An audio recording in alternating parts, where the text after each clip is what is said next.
Hello, and welcome to the Growing Our Family podcast, Pregnancy Edition, where we'll discuss topics ranging from your very first positive test all the way through delivery. I'm your host, Brittany, and I'm a new mom to a beautiful baby boy. Throughout my pregnancy, I did hours of research on everything that came my way. Join me on a weekly chat where I'll share my knowledge and personal experiences with all of you. You are listening to episode 11, the third trimester.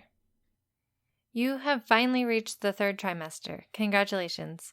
You've made it to the end. This can be the best and the worst of the trimesters. On the plus side, you get to do a lot of the big stuff. You can feel all of the baby movements, and you can really start the countdown until you meet your little one. But on the downside, you might be getting pretty huge and uncomfortable by now. But if you just hang in there, mama, you're almost done. It'll all be worth it once you're holding your little baby in your arms. Here is what you can expect from week 29 all the way up until delivery. I just want to note that the following information is a combination of my personal experience and knowledge, along with information that I pulled from the American College of Gynecology, or ACOG, and then I also pulled info from Mayo Clinic website. So I linked to both of those in my show notes if you want to read more up on those, or just kind of look at what I've referenced in my podcast this week. Week 29. Do another run through of your baby registry and make sure you have all the items on your list and you have a good price range. It's good to have items ranging from a few dollars to the big ticket items. Some people like to pool together and purchase expensive items that they know will get a lot of use, like a crib or a stroller travel system. Even if nobody purchases those items, you'll still be able to use your completion discounts and save a bit of money on them. Your baby this week has finished with all major developments and is now focusing on gaining weight and fine-tuning things like their brain, lungs, and bones to prepare for life on the outside. Week 30. This week is a very popular time to have a baby shower. Hopefully you're not so pregnant that the thought of entertaining guests repulses you, and the chances of you having your baby before now is very slim. By week 30, you should be large enough that you will look noticeably pregnant and probably have a very cute baby bump. I enjoyed having my baby shower early because it allowed me to make a list of the rest of the items we still needed so I could start looking for sales, secondhand items, or even just keeping an eye out for coupons. In addition, I registered for a lot of nursery items, and I was so excited to start decorating with all the new fun gifts. This week, your baby has started to form red blood cells in his or her bone marrow and should be kicking up a storm by now. Now is when I purchased a pack of maternity underwear. My bump was getting so big that all my normal underwear kept rolling down and it was super uncomfortable. I ordered the ones by Gift Pocket on Amazon and they are not only super cute but also extremely comfortable, and that'll actually be my product review for today if you just keep listening.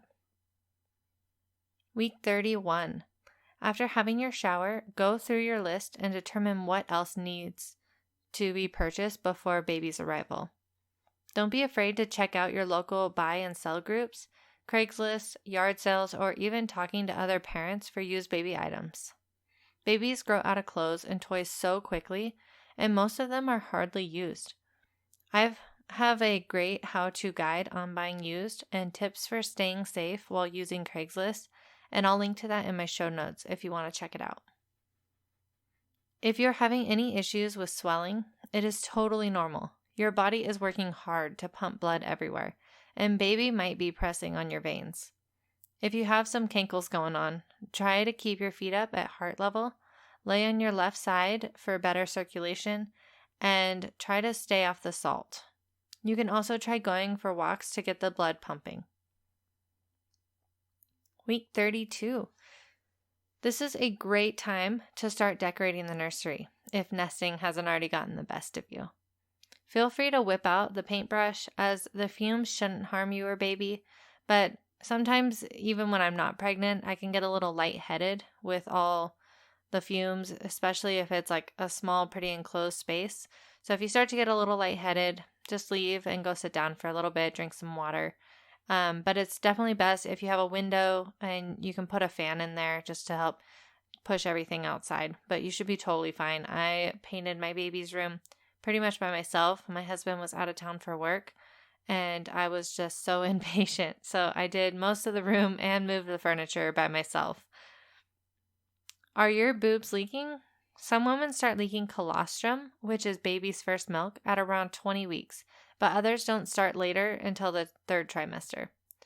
Don't be alarmed if you haven't leaked at all. Just enjoy this time of dryness.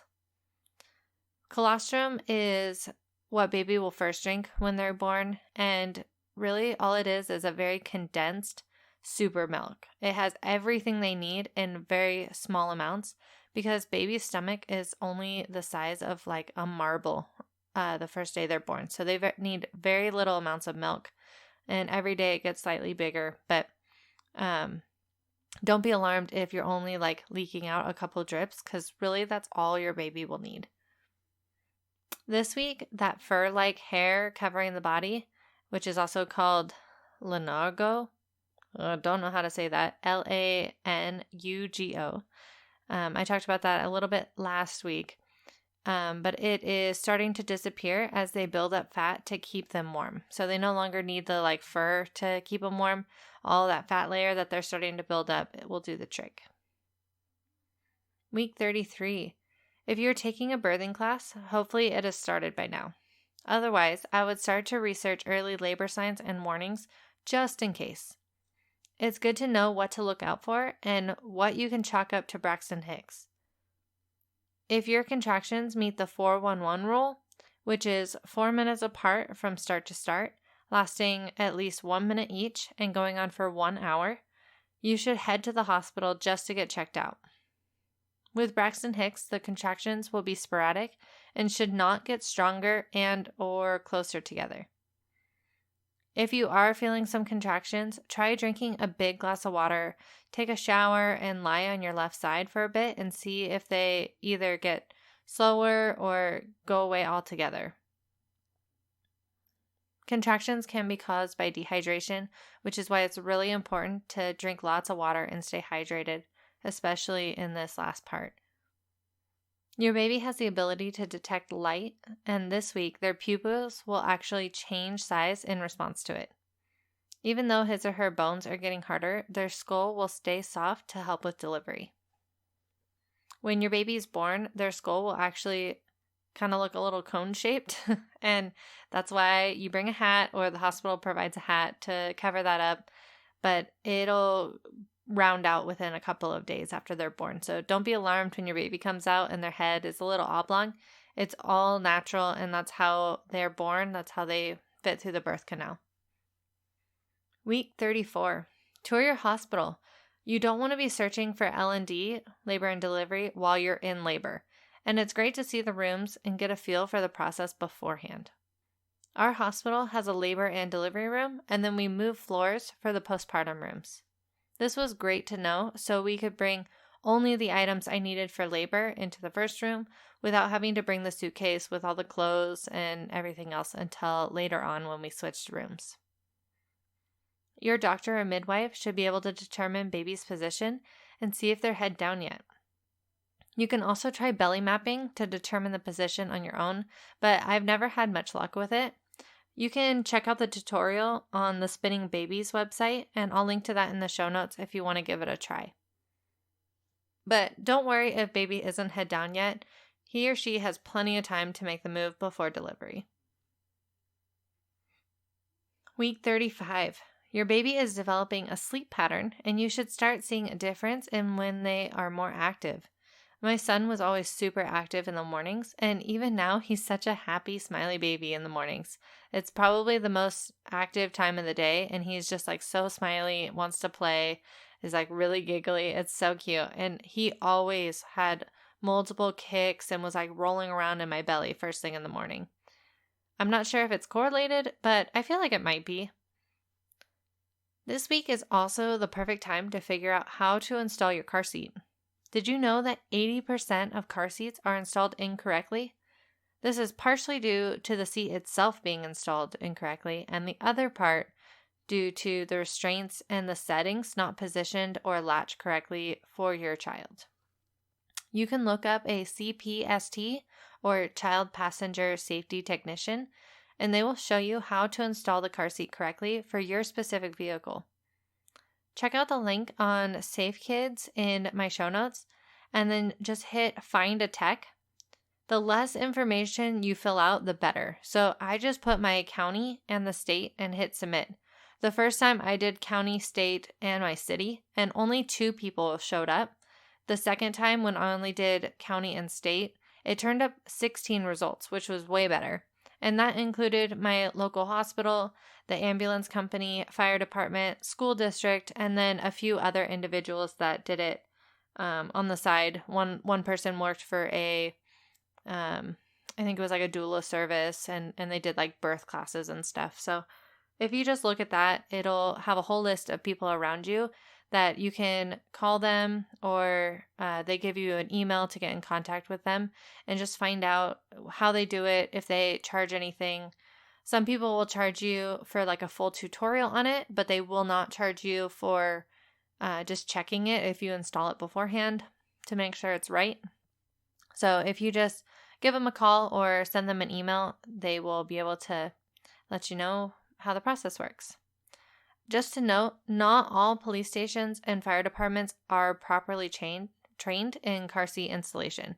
So it's always a good idea to check this list first, and you can always give them a call and ask if they have a CPST on staff. Just because they're willing to help, and I'm sure that they probably know more than the average person. Some car seats can be a little funky, and to me, it's just better to play it safe and go with someone who is trained in installing car seats. Week 36. This is a perfect week to make sure your hospital bag is packed.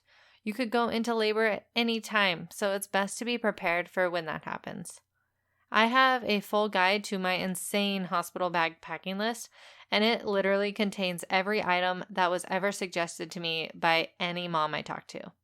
It's pretty crazy and a little bit OCD, but I'm a chronic overpacker. I prefer to have more things on my list, and then I can narrow it down later if I want to.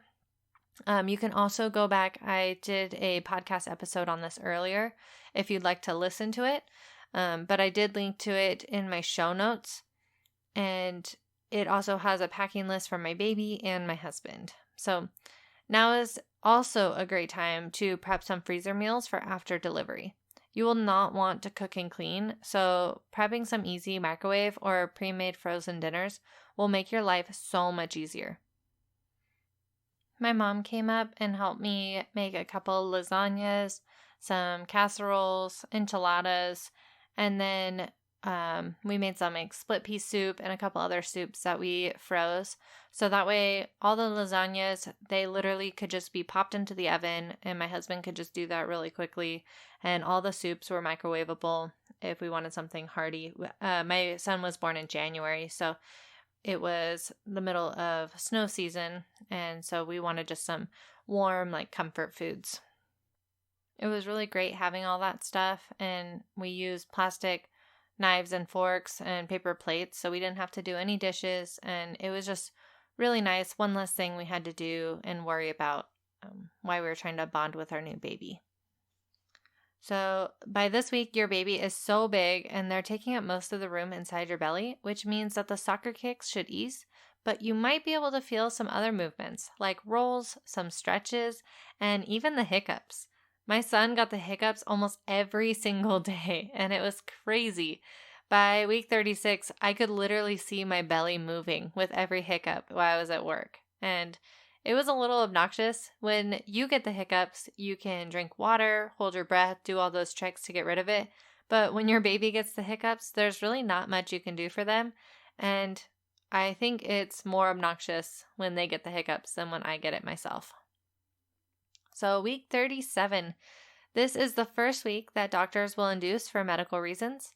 Technically, baby is still considered late preterm, but their lungs are developed enough to breathe on their own. I was actually diagnosed with gestational hypertension, which is preeclampsia, at 36 and a half weeks pregnant, and my induction date was scheduled for the first day of week 37. You can read more about my birth story, and I link to that in my show notes if you'd like. But it was crazy. I was in perfect health up until that 36-week tummy check, and everything changed.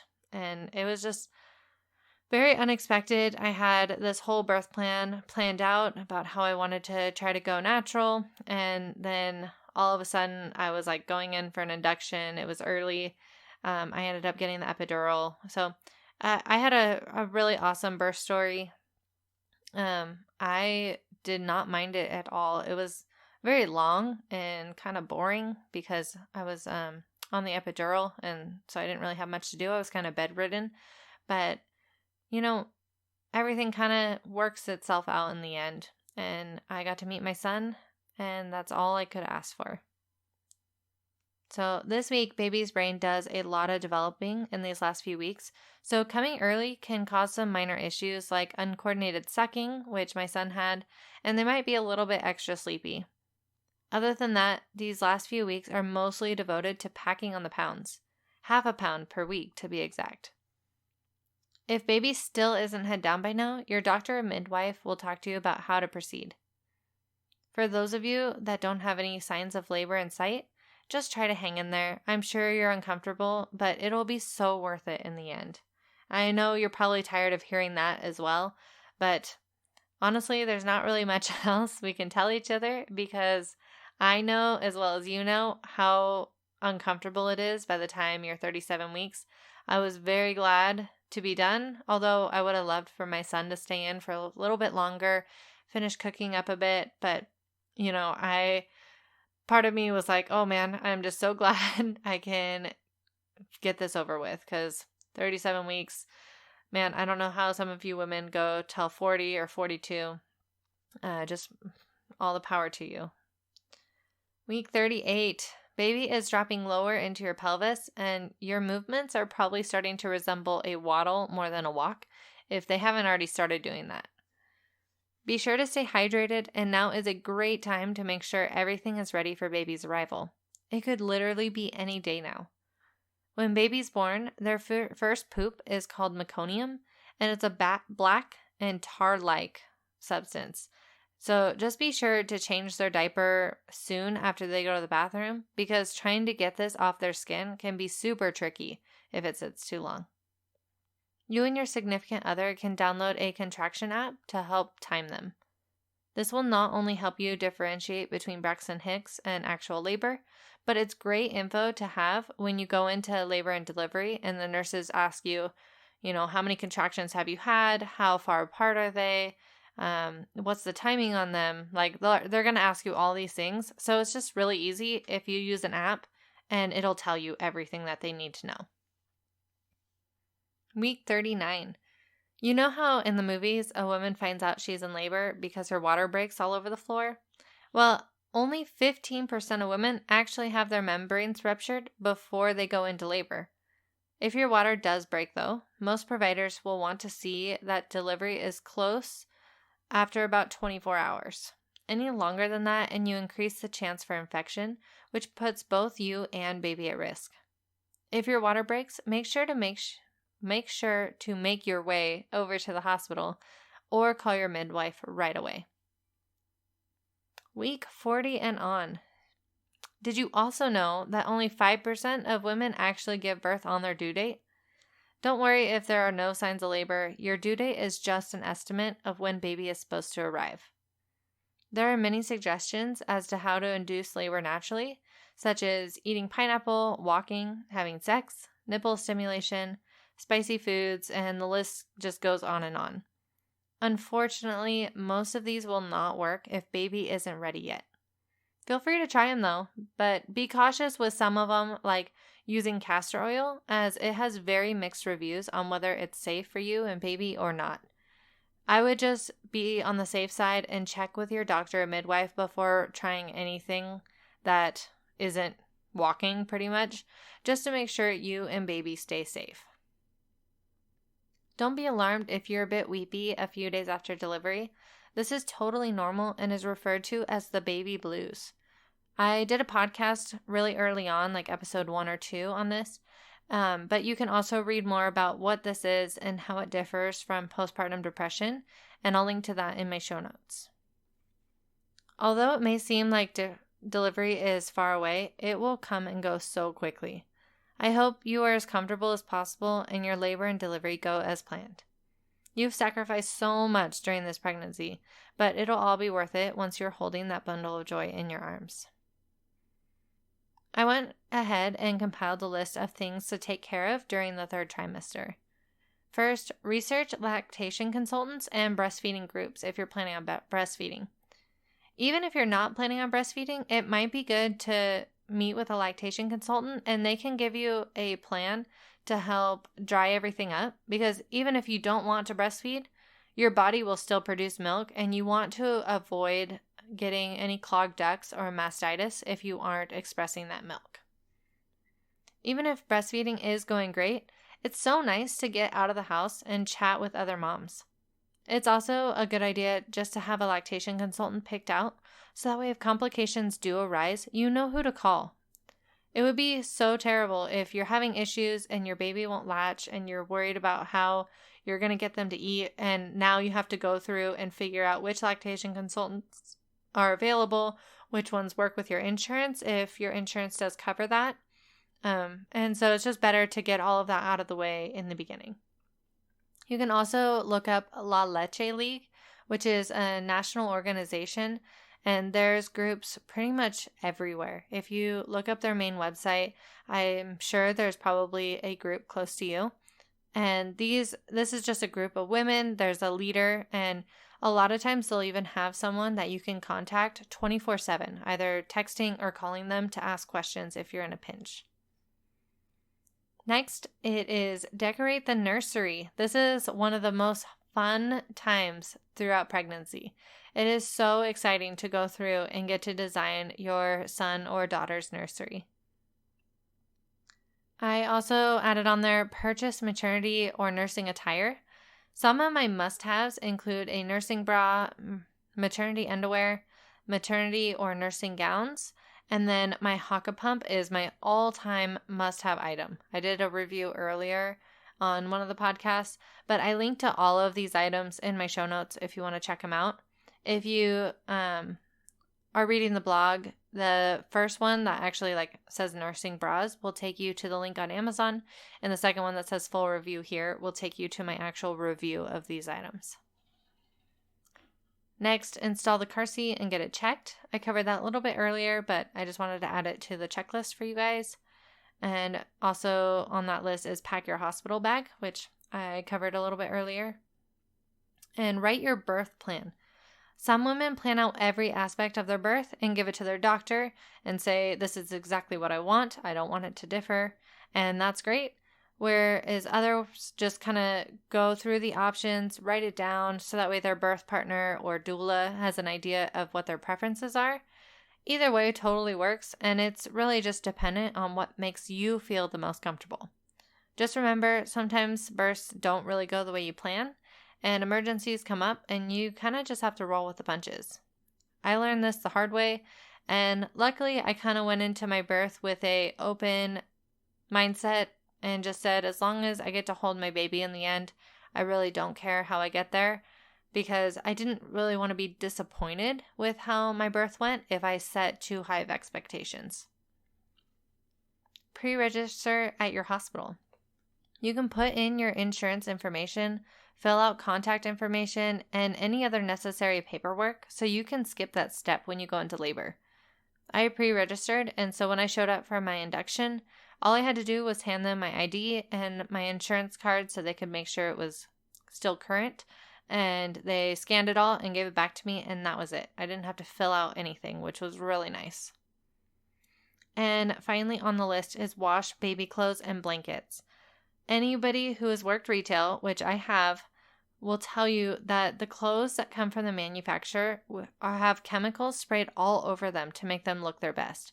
And if that isn't enough reason to wash them first, I have literally opened up boxes and dead bugs and dust and other disgusting things all fall out.